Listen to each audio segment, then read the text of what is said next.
Well, once again, it's so good to be together to celebrate this Eucharist today and to celebrate the gift of married life in our diocese, particularly for you who celebrate 50 years of marriage. And so warm welcome to all of those jubilarians, anniversarians, and to your family members who are here as well. So grateful for the presence of a number of our brother priests and all who have been part of preparing for this celebration. Great gratitude for that.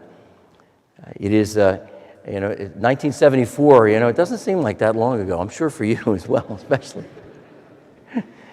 I remember the summer of 74 very well. I was 14 years old. I had a great summer. I remember just really being I was kind of hitting my stride as a teenager, and it was great.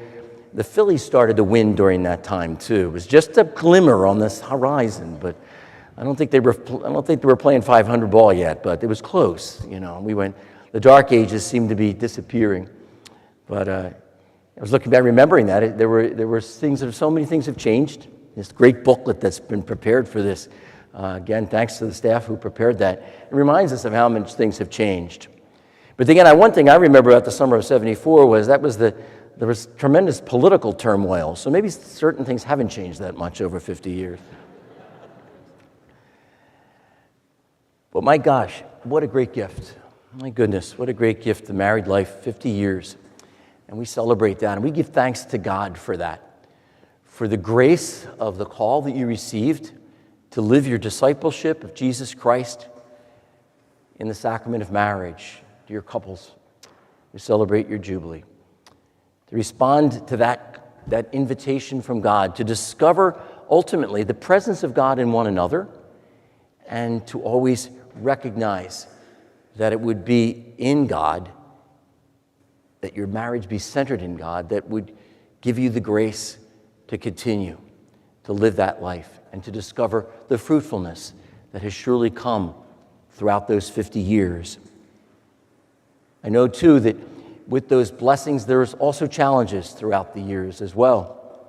I think there were probably many times when you felt as though you had been given that thorn that Paul talks about in this second reading, whether it was hopefully not too often in one another, but it could have been in the challenges that inevitably come into your lives, the stresses on your relationship and the challenge and all of that. But I'm sure that you would agree it was God and centering your life on God and His grace that got you through that. And there's also that sense too that, as Paul says, it is through admitting my weakness, that vulnerability, that the strength of God comes into our lives. I'm sure that you discovered that as well. Power through weakness, through humility, through giving of yourself and offering of yourself for the good of the other and for your families, for your spouse and for your families. And so much good has come from that. Faithfully following Jesus in that way. Discovering that, yes, we get through those thorns as they come about, but ultimately God becomes the strength for us in our weakness. God is the one. And in the psalmist, that wonderful responsorial psalm, our eyes are fixed on the Lord. Our eyes are fixed on the Lord. To truly remain faithful in God's call in all of our lives, to be good disciples and to persevere through the thorns and the challenges and the encounters with our own weakness, we have to keep our eyes fixed on the Lord. As the eyes of servants are on the hands of their masters, as the eyes of a maid are on the hands of her mistress, so our eyes are on the Lord our God, to keep God at the center.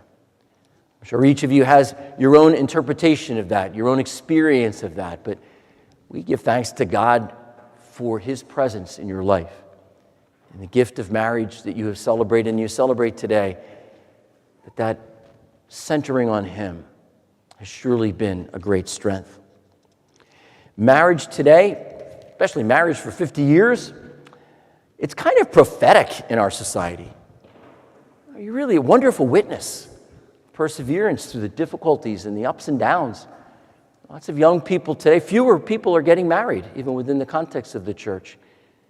I think young people today may be reluctant at times to enter into that commitment. Certainly true with vocations to the priesthood and the consecrated life as well.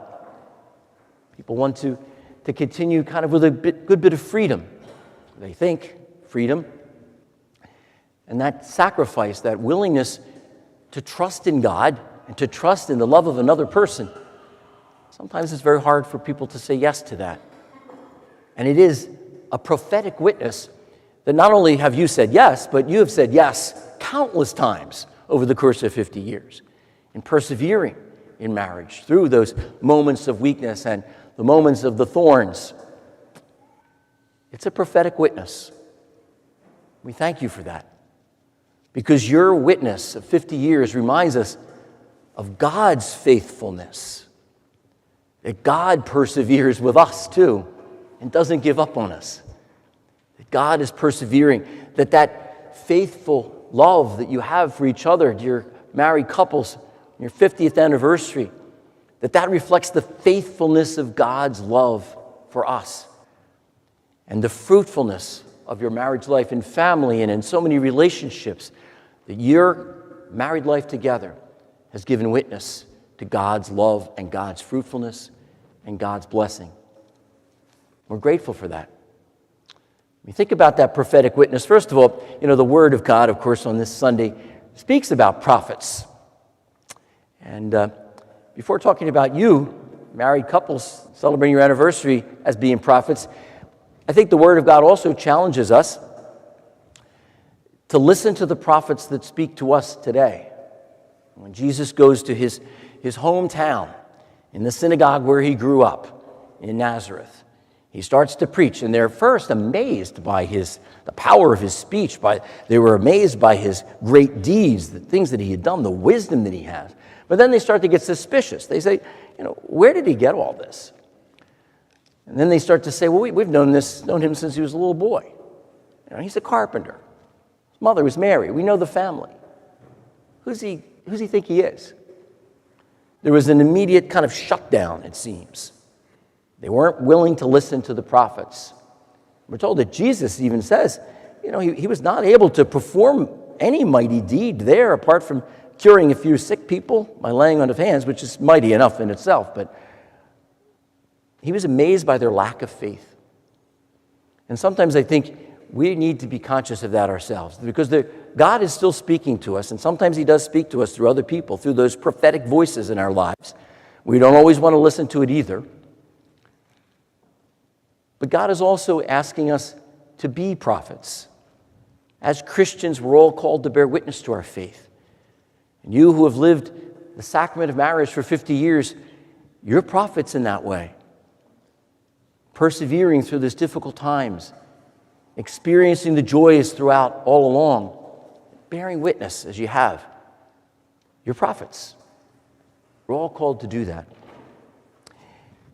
The prophet Ezekiel gets his call in that first reading. As the Lord spoke to me, the Spirit entered into me and set me on my feet.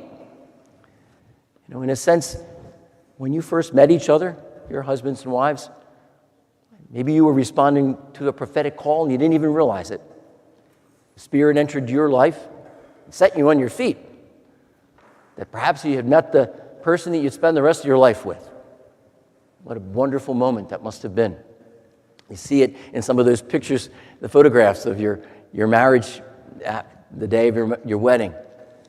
That glimmer, that hope, the joyfulness, the discovery of love. It's setting you right on your feet. But little did you know that would end up being a prophetic witness, a witness to God's faithfulness, a countercultural witness in this day and age. And so we're invited then by the Word of God to think first of all about the prophets in our lives. How are we paying attention to them? Are we open to them? Or do we tend to be like those children of Israel that God warns Ezekiel and says, this is a rebellious house. They're obstinate of heart. And they to whom I am sending you, they're going to heed, or they're going to resist. They're a rebellious house. But nevertheless, they're going to know that there is a prophet among them. And so we need to be thinking about that tendency in ourselves. How are we called to listen to the prophets? But then also to be prophets. To let the Lord speak a word of challenge, an invitation, of promise and hope. to let our faith be a witness, a prophetic witness that so many need to hear? Are we willing to let the Lord once again set us on our feet to be a prophetic voice in our world, in the midst of our families, in our communities, in our workplace, wherever it may be, to let God's presence in our lives be visible? Let's continue to give thanks to God now in a moment as you renew that commitment that you made 50 years ago before us all, and we ask God's blessing upon you. Let's all let the Lord set us on our feet as well and stir our hearts to be attentive to the prophets and to be the prophetic witness that you, couples who celebrate their 50th anniversary, continue to be in our church and for your families beyond. God bless you.